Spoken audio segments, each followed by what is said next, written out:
Greetings, this is N7RBP for another ham radio video. This is not going to be a video specifically related to ham radio, but it's going to be related to RF exposure and not really from ham radio, but from most common things that everybody uses, like our cell phones and our ear pods or our AirPods for Apple.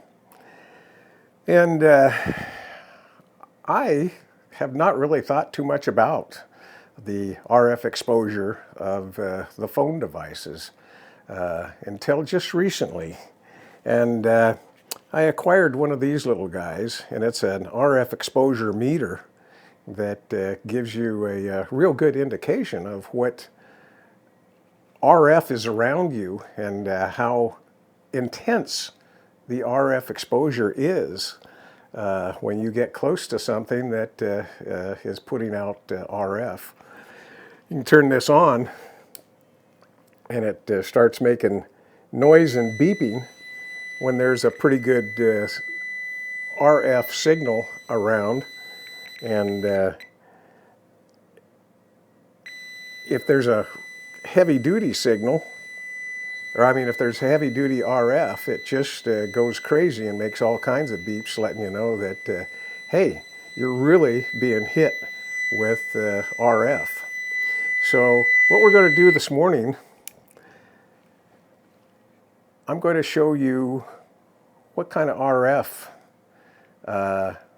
phones and iPods and stuff are doing to your body, your head, your eyes, or whatever.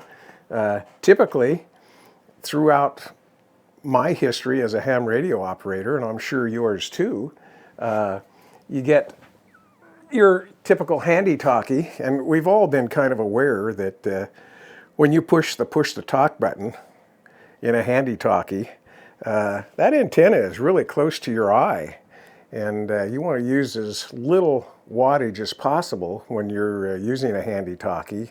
And I have noticed in the past on high power with 5 watts that when I'm talking like this, I can notice a tingling in my eye, my right eye, which is not really that great. So what we try to do as ham radio operators, if we can put a extension microphone onto the handy-talkie, it works even better. You can hold it, onto your belt or just hold it in your hand and talk via the microphone, and that works really well. And even worse, if you get one of these guys that's 10 watts and you're talking like this with a big antenna and 10 watts, it's even more exposure. We've always thought that was not a good idea as ham radio operators to expose ourselves to any great degree with transmitting devices really close to your face or your head.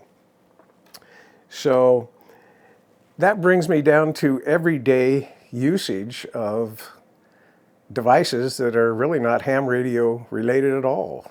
Devices that everybody uses all the time, every single day. And you see these guys and girls and young people and even myself with these AirPods in my ears, in their ears, and sounds great. The audio is so good, and the noise canceling effects are just tremendous. And I've used these now for probably 6 months. And I was in the back of my head aware of what the reports have been. Whoop, there goes my phone. But I just didn't really put 2 and 2 together until I acquired this little RF detector, RF detection device. So right now, I'm going to put on a little demonstration. I'm going to show you just what I have discovered and what has actually kind of concerned me about wanting to put these devices into my ears. And of course, cell phones, there's always been a thing in the news media about cell phone radiation and putting it close to your head, when you're talking on it like this. So consequently, I always put it on speakerphone. And whenever I'm on the phone with a cell phone, it's always on speakerphone. And if others have to listen, they have to listen. Then I will put these in if it's private. But it's even worse putting these in than it is doing this. So you're damned if you do and damned if you don't, really. So let's get with this little demonstration. It's going to be rather interesting. I think you're going to be kind of blown away by it. So this little guy right here, we're going to turn it on. And we're going to turn it on so that there's just barely one light. This will put it on the threshold of being able to detect an RF signal. So there we go. It's just barely blinking, one light. And it's ready to detect any RF that it sees. Right now it doesn't see any RF at all. So we're going to put the AirPods next to that, and they're sitting in its charging case right now. And it does give a little blip out every once in a while just to try to shake hands with the iPhone, but it's not putting out any substantial amount of RF, so I'm not really too worried about carrying it in my pocket, which I usually do. But watch this. Just watch this. When you open up the case and put these things in your ears, check this out. Open up the case, and that's just crazy. So as you can see, if you're going to put these in your ears, one in the left ear and one in the right ear.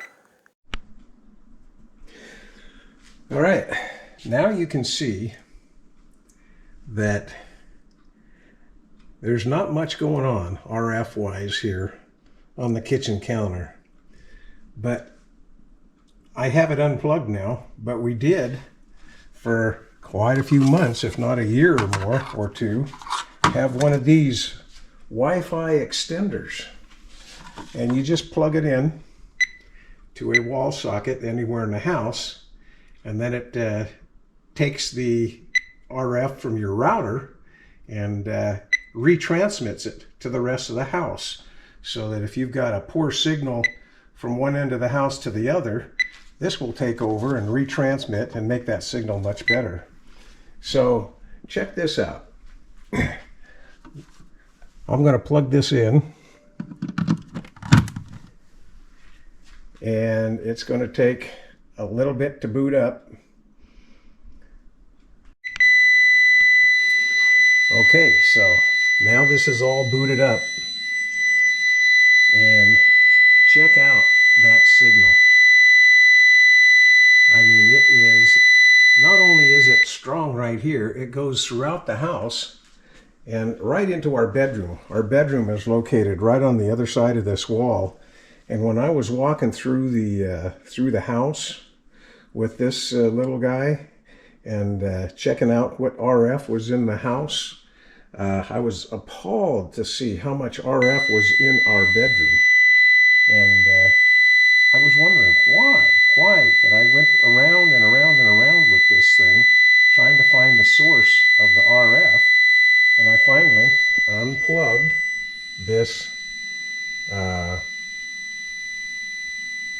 of a mesh system, actually, is what it is. Extender, Wi-Fi extender. And I found out what's causing that. Now watch, when I unplug this, when I pull it out, look at that. That just went totally away. So this was radiating out right at our heads. Our bedboard is on the other side of this wall, and all the way over through the bedroom and through this wall and all the way through the bedroom to the other wall.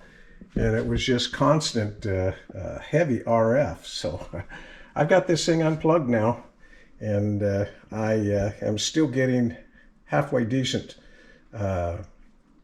signal to my television set over there. So we're not using it. We're not using it unless we absolutely have to. So there we go, folks. A little lesson on RF exposure, not typically related to ham radio. 73s. We'll catch you in the next video. And 7RBP.